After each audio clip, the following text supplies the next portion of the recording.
My name is Michael May. I teach drawing and painting. They all know me.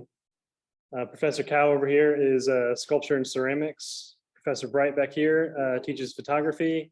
And Lauren Willis is Director of Career Engagement, or I am a career advisor, my boss. So here we have Dan Perkins and Beck Harlan, who are former students here at Furman. I can't actually introduce them that well, except I know Dan was a studio art major, and Beck, you were art history and studio art, or just art history? Just art history, but I ended up doing the studio art seminar my senior year. So I didn't get all the credits that I needed, but. Okay, so we have someone who went through the art history program, someone who went through the studio art program. Both have made interesting careers in their life or out of their degrees or whatever. Professor Wright, do you have anything you want to add? For stellar students. Stellar students. So keep up the good work, and maybe we'll invite you back to speak to future generations. Okay, so I'll be quiet now. I think, Beck, you said yes first. So maybe if you want, you can start. You can tell us a little bit about your life experience. And then Dan can tell about his life experience, and then we can ask some questions. Sure, I would love to. Hi, I'm really excited to be here. I feel like I was sitting where you are not very long ago at all. I graduated in 2010, as Michael said, with a degree in art history. And I had taken a lot of photo classes at Furman with Professor Bright. And to be honest, I had like absolutely no idea what I wanted to do when I finished school. I was pretty distressed about it. So if you feel that way, you're not alone and you're going to be fine. I made like a little slideshow with some pictures, nothing fancy, but I thought it might be better than looking at nothing. Can I share my screen? We're having technical difficulties. Actually, this is not connected to Okay, great. Well, that makes it easy. But the screen isn't working right. Okay, totally fine. I'll just talk then. So as I said, I was really not sure what I wanted to do. I was really interested in art, obviously. Really liked creating art as well, since I took all the photography classes and had done the seminar. And I also really wanted to do good in the world, as I'm sure a lot of you do too. So I was feeling pretty lost, and I ended up right the summer that I graduated. Dr. Watkins, who used to be an art history professor at Furman, helped me to get an internship at a gallery in Santa Fe, where I worked. It was the summer of 2010, just for the summer, in the contemporary department, doing helping with installation, helping with contracts, correspondence, that kind of thing. It was great. Santa Fe is a beautiful place, but I also realized that that wasn't exactly what I wanted to be doing. And so then I did a volunteer program starting that fall in Texas, in Houston. It's called Mission Year, and I was on an arts team, and we did a lot of community art stuff, lots of painting street benches, stuff like that. And after having a little bit of time to process, I decided that I did want to go back to school for photography, for photojournalism. It felt like a good way to bring some of those threads together, things that I was interested in, making art, still very much participating in the world. And at least now I do a lot of writing, which was something I did a lot of in art history. So I applied to the Corcoran's New Media Photojournalism program in DC. if you can hear a screaming, can you hear a screaming toddler? No, a little bit. Okay, great. And that was a 2-year program. It was an MA program, and it was perfect for me. In that time, I learned a lot more about digital photography. A lot of what I had done at Furman was film and in the darkroom. I learned about journalism ethics, learned how to film and edit video. It was like a great program for somebody that wants to dabble and do a lot of different things. And at the same time, I also did a year-long graduate level internship at the Smithsonian American Art Museum, which has great internships. If you're interested, it sounds like most of you are studio art, but they have really great internships there. I highly recommend them. And I worked in the media and technology office and edited like video trailers for their exhibits. And I mean, just got to be around a lot of art, but it was more like communicating to the public about what was going on at the museum. And when I was at the Corcoran, I did my thesis on a documentary project about the Anacostia River, which is one of 2 rivers in Washington, D.C. It's like the more neglected and abused one. It's kind of like a proverbial set of train tracks separating, like, you know, the rich side of town from the poor side of town. And I got to spend a lot of time getting to know people in the community, and also focusing on something else that I really care about, which is the environment. And so that was just like a really incredible way to spend grad school. And again, when I finished, I was not sure what I was going to do.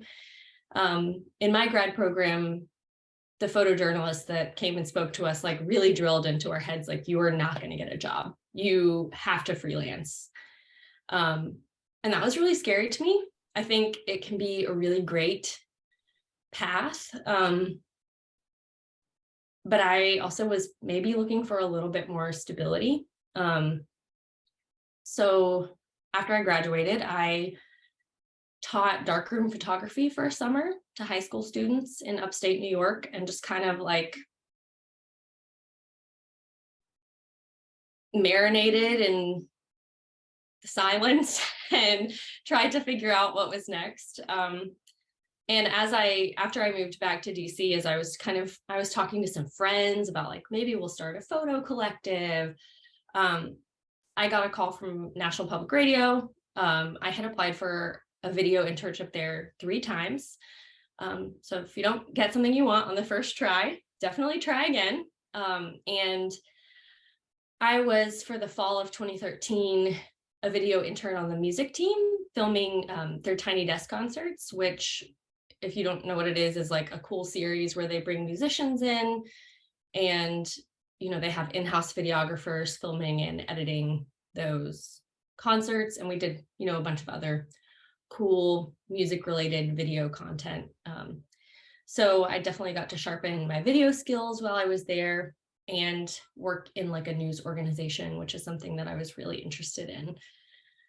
After that ended, someone that I had met at NPR had moved to National Geographic and then had a baby. So she was out for 6 months, and they were looking for someone to backfill for her. So again, in the depths of my like, what am I gonna do now?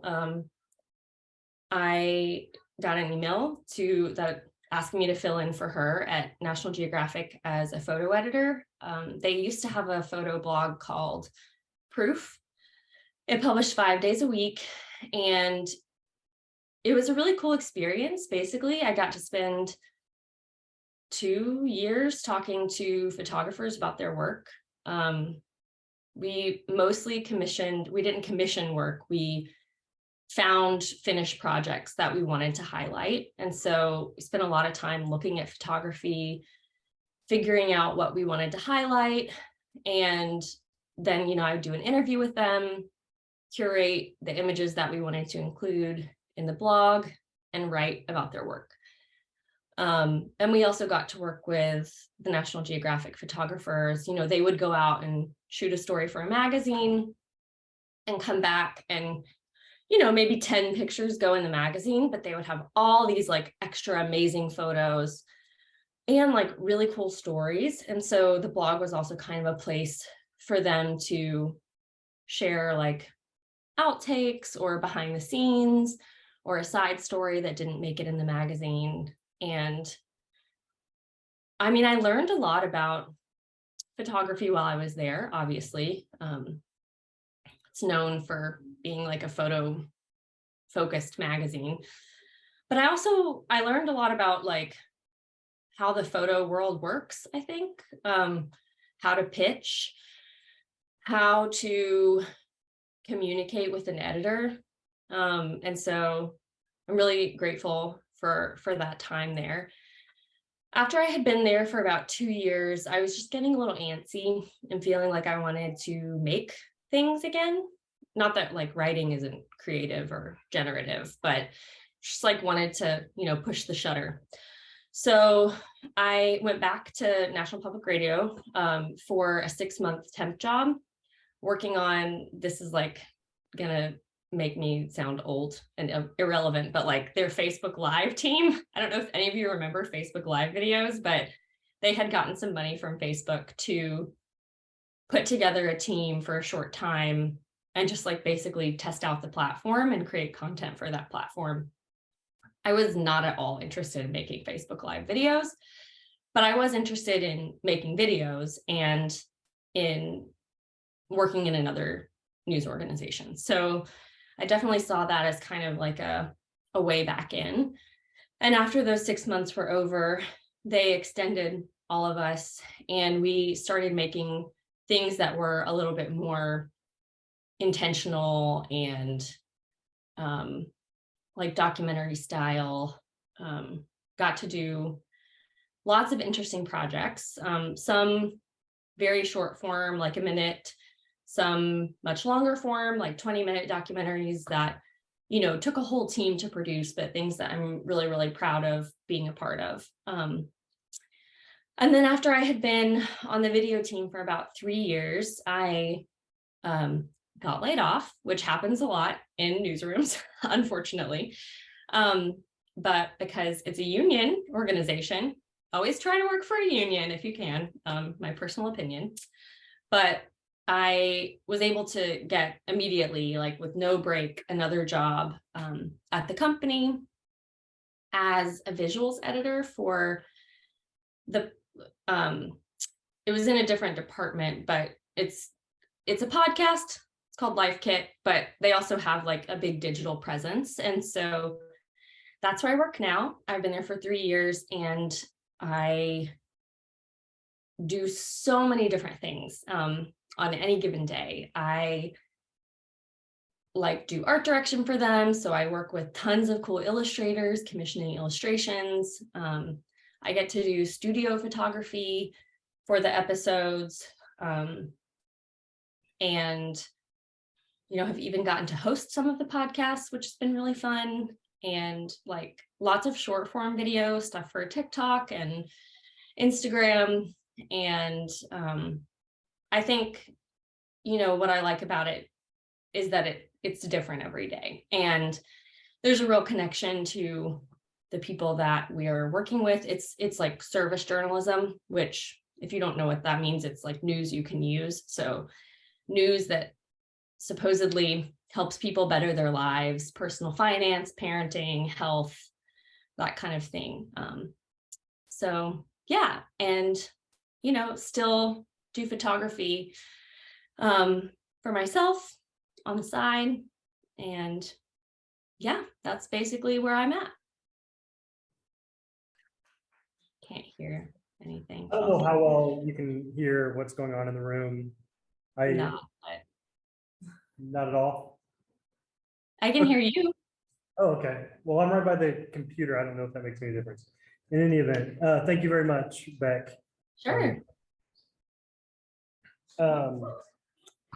So I guess we'll transition and Dan can share, and you can share your screen. It is available. Sorry, Beck, that. Oh, well, I can share, I can very quickly show you some work from LiveKit, if that's okay. Yeah, that would be awesome. Okay, cool. Ooh, hold on. Maybe I'll do it after Dan goes because I just updated my computer and Zoom doesn't have the permissions that it needs for me to share my screen. So It I'll sounds like work all on your technical problems are because of your stuff, not ours. Okay. Dan, go ahead. Thank you very much. Thanks, Beck. Hey everybody, how's it going? So yeah, I'm mostly just going to talk through images because I feel like that's easiest for me. I echo many of Beck's sentiments about feelings of not knowing what's going to happen next, but I'll try and load this up. Give me one sec. So I figured I would actually try and condense like 12 years into 15 minutes. So these are a couple paintings I made for my senior thesis at Furman back in 2010, which I can't believe it's been that long. And so I went through the art program there and studied abroad in Cortona my junior year through the University of Georgia. I'm not sure if that program's still affiliated with the school, but if it is, I highly recommend. And that was a really positive experience, very synergistic, and kind of opened me up to pursue the idea of being a painter, even though it sounds so crazy. So this is one of several large-scale paintings I made. I couldn't find any install shots, but it's roughly life size. So I was really interested in trying to kind of make a one-to-one illusion or replica of the bicycle. And I was using photographs as a reference and kind of looking into photorealism as a movement. And I realized as I was working through that, just duplicating was not necessarily the only thing I was interested in. The photograph as an abstraction, as a system of space, as a way of seeing, started to become kind of part of my brain. Maybe I was reading too much, but so I started to kind of make small paintings where I was playing with shape and color in a flat way, but also kind of throwing in parts of the bike. And for me, the bike was just a beautiful utilitarian object that has these clean geometric lines, and a nice like metaphor for, you know, the individual. So there's a couple paintings I made that were, I think, in my senior thesis show.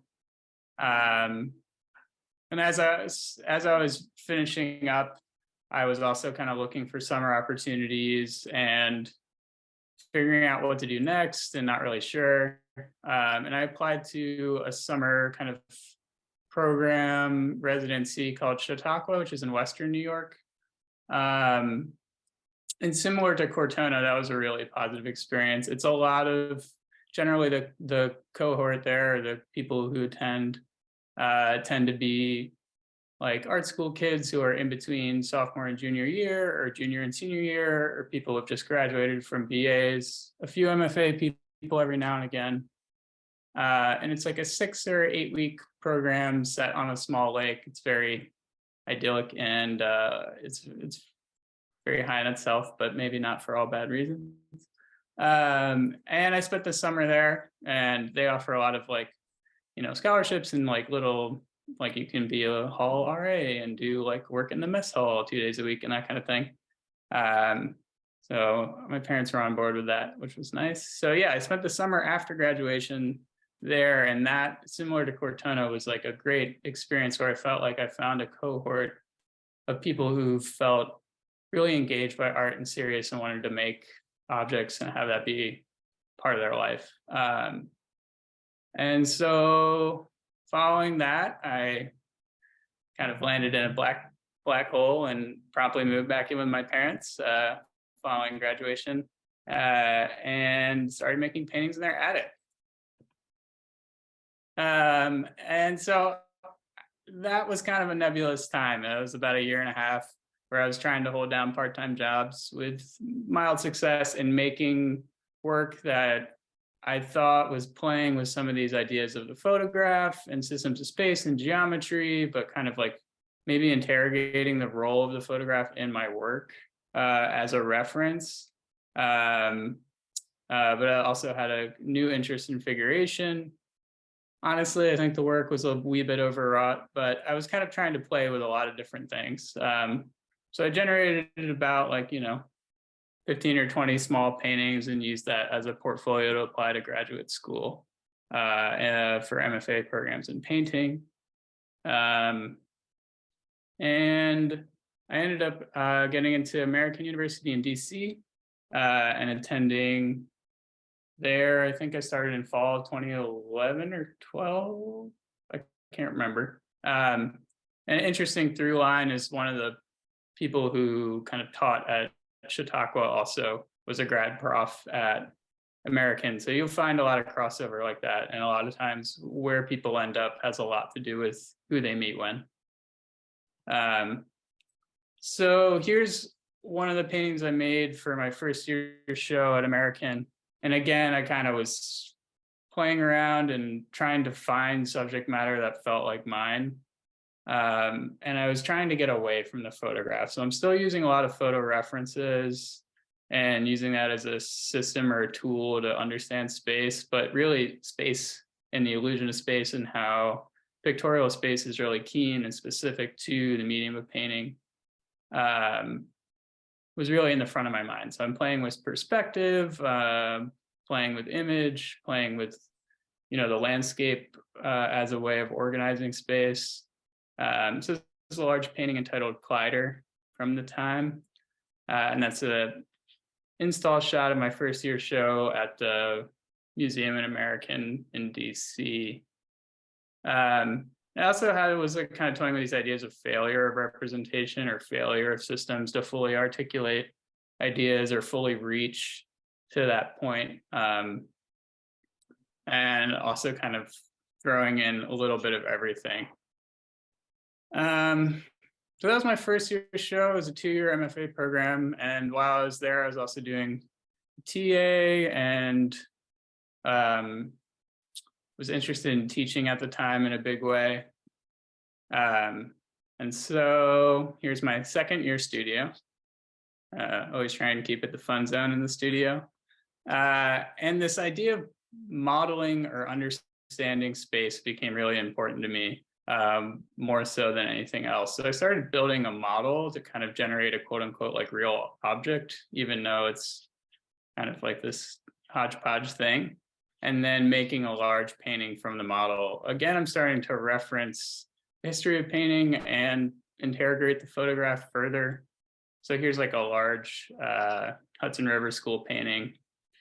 And then this kind of shanty town built in front of it that you can see.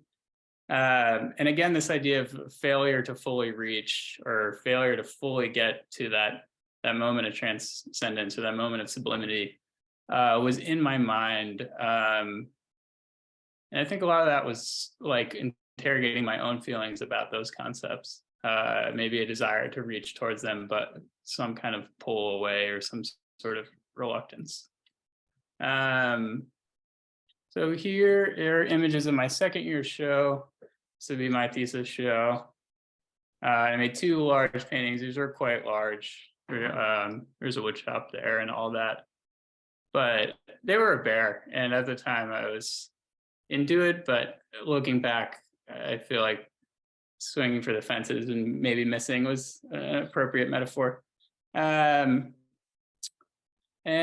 so I ended graduate school, I think in 2013, and had a similar kind of end of undergrad experience of like, what am I going to do now? And kind of luckily, a professor at American was just organizing an abroad kind of residency that he really wanted to get off the ground and wanted to get people for, and was able to pull enough institutional strings to get money for it. And so he was able to do kind of like a short residency for credit after the technical graduation date for about 8 weeks in Berlin. And that was just an amazing experience. and I met some great people there from other MFA programs, one of which became my partner. And after that kind of like whirlwind, I landed back in DC, and I knew I had like a short class at the end of the summer that they had given me kind of a TA fellowship, teaching fellowship. And then I was able to land a few adjunct jobs, teaching intro level classes at a few community colleges around the DC area. So I moved back to DC, I start teaching, and that becomes really what I'm doing for 3 to 4 years. And there's always kind of a balancing act and a hustle when you're running around and commuting. And during that time span, I ended up moving to Baltimore, where actually I'm originally from, no longer live, but originally from, and getting a larger studio there just because it's so much cheaper. And so this painting I actually made during grad school as well, the large painting in the middle. And this one here is from these 2 small ones and this large one are from my time in Berlin. And so I had the opportunity to show them at a little art center in Baltimore, and that was positive and kind of nice to get these install photos and funny to look back at. And so, yeah, I'm in Baltimore, I'm teaching, I'm trying to paint. Finally got a decent sized studio after school, which I think is 2014. I'm applying to all sorts of stuff, trying to land something a little more permanent. And luckily I got into like a kind of specific fellowship program that's located in DC called the Hamiltonian, which is an interesting fellowship. It's a 2-year kind of gallery program, and it's like a nonprofit, but they have a white wall gallery. And the founder kind of cooked it up as the idea of like a postdoc experience that a lot of people do in the sciences, and that's kind of how he was modeling it. And so it's like a group of about you and 10 other people, and you have a 2-person show once a year for 2 years, and they give you a small, very modest stipend. So I did this from 2014 to 16, and I'm also adjuncting, teaching intro level classes, also teaching some drawing workshops at the National Gallery on weekends, kind of doing a lot of like piecing together part-time stuff semester by semester, while also trying to have time to paint. The academic schedule can come in handy that way. So here's a body of work I made for my first show at Hamiltonian. This is 2015, I think. And I also made one large painting similar to kind of the paintings I've been making in grad school, where I'm building a model and situating it in relation to some kind of landscape depiction or representation, and using humor to soften some of these ideas, these lofty ideas of the sublime or the transcendent. And this is the biggest painting I've ever made, and I haven't made a big painting since, and I feel pretty good about that, honestly. And it really kind of kicked my ass. And so this show was like a turning point, and I started making these small kind of almost postcard sized works at the same time that I was making this large piece. And I think it kind of shifted my thinking a little bit around my personal painting practice. Let's see. So here's a little detour. So this is, I think, also 2015. You probably recognize the gallery. And very kindly, Terry Bright and Michael Broder and Professor Chance invited me back to do an alumni show, which really was a lovely experience. It was first time I'd be back since graduation, and it was really fun to make a kind of augment a body of work for that space.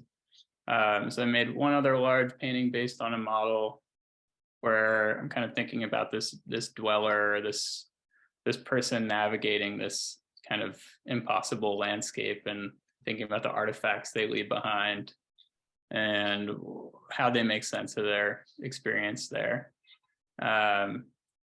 And so all these paintings I made in my Baltimore studio around that time. Drove them in a Penske truck to Greenville, which was a fun experience. And kind of coming back off of that, this is 2016, my second and final show at Hamiltonian. And again, like I was saying, some of those things about making those large paintings, kind of employing a little bit of irony to explore these ideas of the sublime, all that stuff, like really between teaching and commuting and the logistics of moving large paintings around when you just kind of have them forever, it changed what I was interested in doing to a degree. And so I kind of found myself moving back towards geometry, moving back towards flatness, thinking about image space as a malleable thing, just like the picture plane of the painting, and made this kind of body of work for my second show there. And I feel like it was a little bit of a hinge, a turning point towards what I'm working on now. So here's a couple install shots of paintings for that show. And at this point, I had been in DC for like going on 5 years or 6 years between grad school and the fellowship, or DC adjacent, DC Baltimore. And I kind of was thinking like, either I really have to commit to teaching and apply to a bunch of stuff and be willing to move wherever, which part of me was like, that's why I went to grad school. That's what I want to do. I'm really passionate about that. But then part of me was like, really want to commit to my studio practice at the same time. So I was kind of torn. Long story short, I decided to move to New York in with my current partner and girlfriend, who I met in Berlin. And I feel like that was definitely been the right move so far. So I moved to Brooklyn in 2016, and I tried doing a little bit of like teaching some summer classes down at MICA in Baltimore, and like trying to keep my foot in the teaching door. And that just became really grueling. Like riding a bus like twice a week, like just didn't work. So I kind of dropped off of the teaching circuit and started doing a lot of kind of freelance gig jobs, like art handling, working at galleries, installing stuff, working for art trucking companies, which is an interesting experience, and kind of piecing stuff together. And after a couple of years there, I started to kind of form a community and meet some people, and a friend of mine put together this small show of me and one other artists at a small kind of project space that unfortunately no longer is. And obviously, at the same time during that move, the studio that I had was very small. It was like a half bedroom basically that a broker claims is a 2-bedroom apartment. And so I started making much smaller paintings, but I think that literal scale shift also distilled the work and condensed it into kind of what I was most interested in. And you can kind of start to see that shift back to geometry in that second and final show at Hamiltonian. And this kind of condensing these ideas into a more fluid and specific kind of form. So I'm playing with ideas of pictorial space, bending and folding kind of the picture plane back on itself to make these impossible shapes. And this other artist who I think is based in San Francisco is playing with ideas of space in similar ways. So it seemed like a really fun and cute pair, and I was happy to be included. So I was a couple other group shows that I've been in throughout the years I've been here, and I think after that show, I sold a few paintings and moved into got a real studio. So that was kind of exciting. And a lot of things kind of lined up. Like we found a cheaper apartment, sold some paintings, was able to get a real studio. And so a lot of stuff like that kind of has to click together for stuff to work, particularly here. Brooklyn's kind of weird that way. So here's another group show that I was a part of. I think around the same time as that little 2-person show. And from there, this is like actually the last like 4 years have kind of felt similar in that way. Same studio, same place. And recent, like up until recently, I mostly just been making paintings, and then every once in a while someone will want to put 2 or 3 in a group show while I'm working part-time doing a variety of stuff. And so this is a summer group show from 2019, I think, is one painting of mine there. And a lot of times in the summer, galleries will want to do kind of fun things with the younger artists, particularly Brooklyn artists. And so that is generally a good time to like get into stuff. Yeah, so up until 2019, I was doing this. And yeah, working these kind of part-time, largely art handling jobs. So working for galleries, installing shows for like 2 weeks, putting up an art fair, etc. And then in 2019, I was able to land a temp job at MoMA doing their renovation, being on that crew for rehanging their collection, which was a pretty cool experience. I got to see like water lilies sitting on blocks and that kind of thing. And that was a really great steady gig that you could do, 4 days a week or whatever, and you knew it was there. And so up until the pandemic, that was really pretty great. At that time, a friend of mine was assisting for an artist and was kind of transitioning out of her role there. And I started kind of filling it in here and there.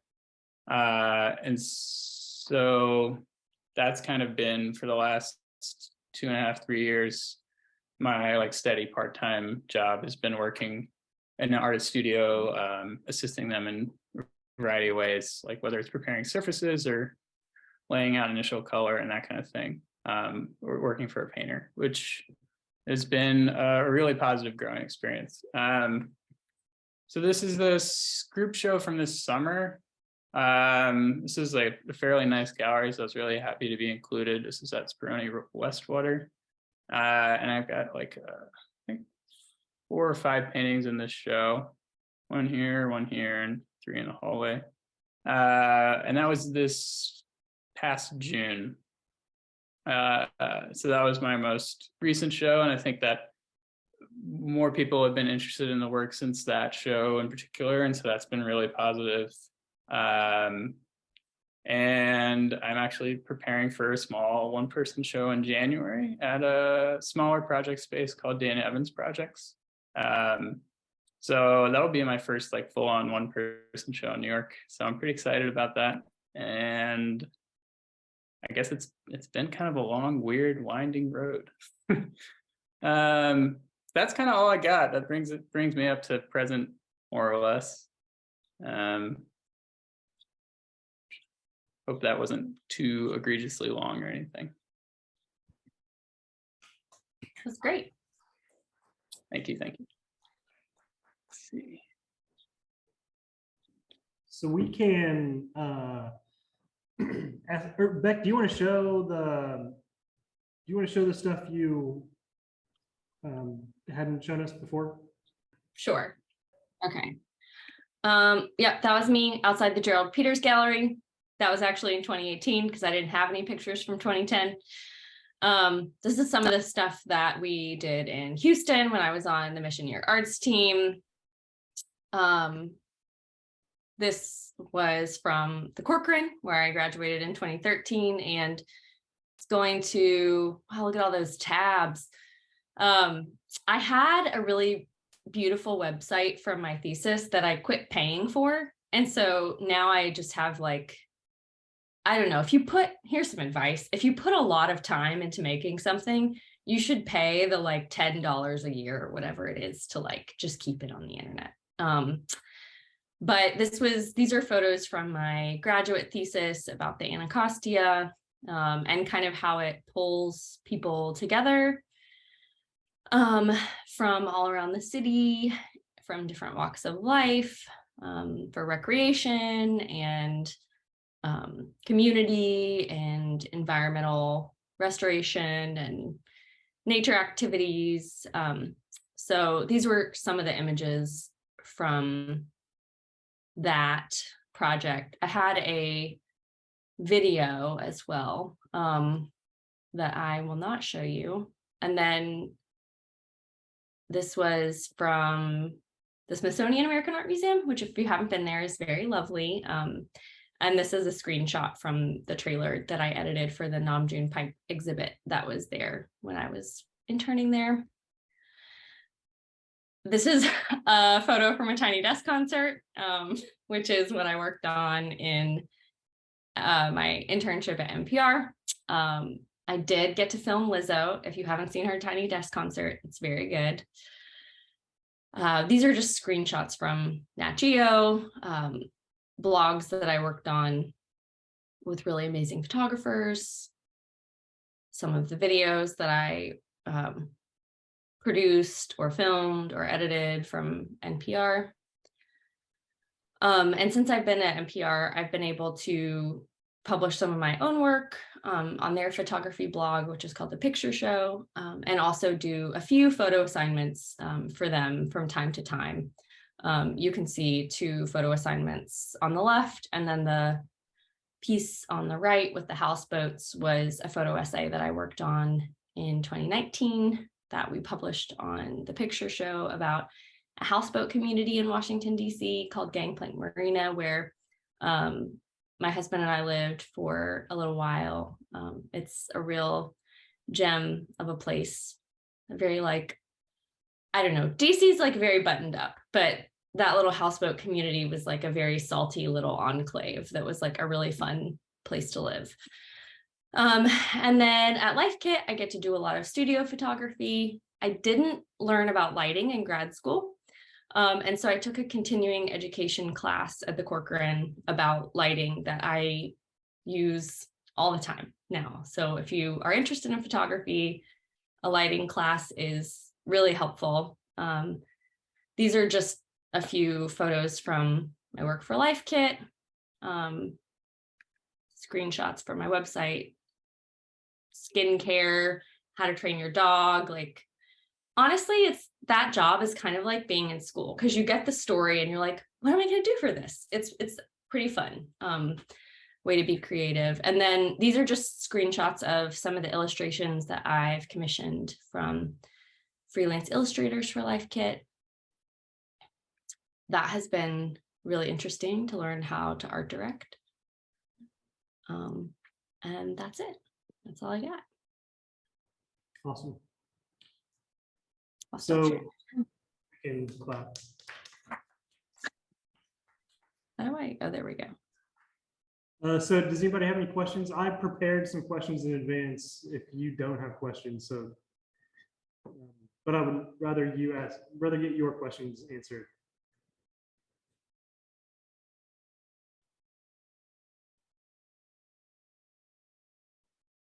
I shouldn't have told you I had questions. Okay, so we have, of the students who are here, 3 of them are about to graduate at the end of the year. And I guess it's 2 people working more in design and 1 studio. Do you have any networking advice? The ways in which networking has helped you? Dan, I think you talked about it a little bit, just with all your residencies and whatnot, or just general advice about sticking your face in and getting to know people, other than bad advice there? Mostly I'd just say show up to stuff if you're interested. Like I would say 80% of the reason why I have a show coming up is because I went to every opening for like 2 years. Maybe not 80, 40%, who knows? Yeah, meeting people, but I also think trying to foster relationships with people out of a genuine interest, a genuine shared interest. I'd say it's the most important thing. I think it's pretty easy to tell when people are trying to be your friend for a particular reason. I think that is probably good advice for anyone in any major. Mm-hmm. That's great advice. I think being where you want to be is really helpful. Like if you know where you want to live and make work, I found it a lot easier to network once I lived where I wanted to live.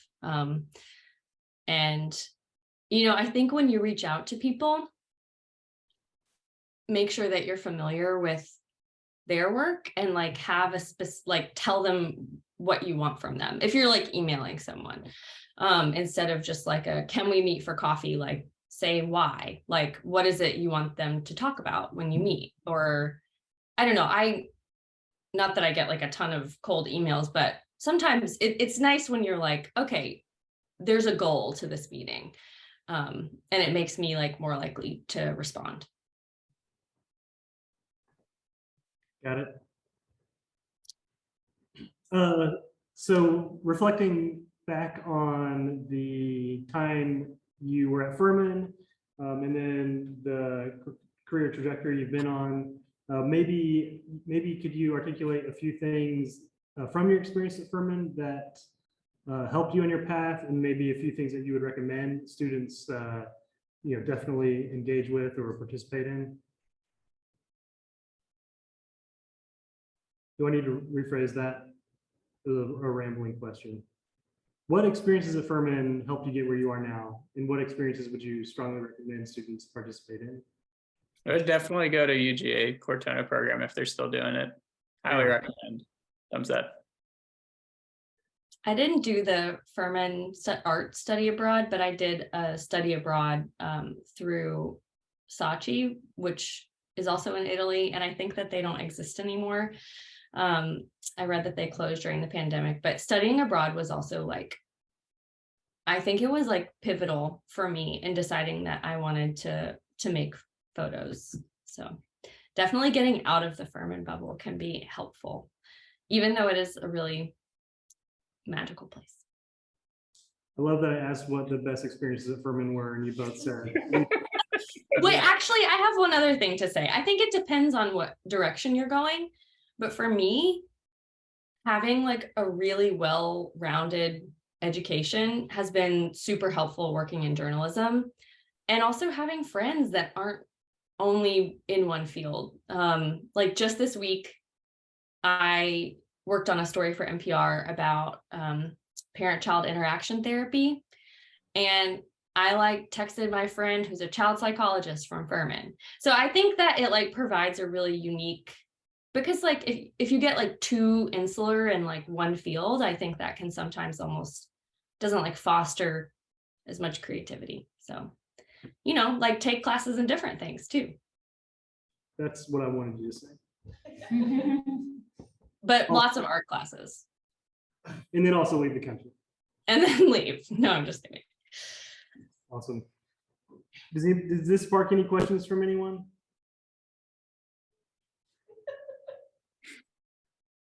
All right. It is almost time. I guess it's 2 minutes till 6, and we scheduled this until 6, so I don't want to keep anybody afterwards. So let's say thanks again to Dan and Beck.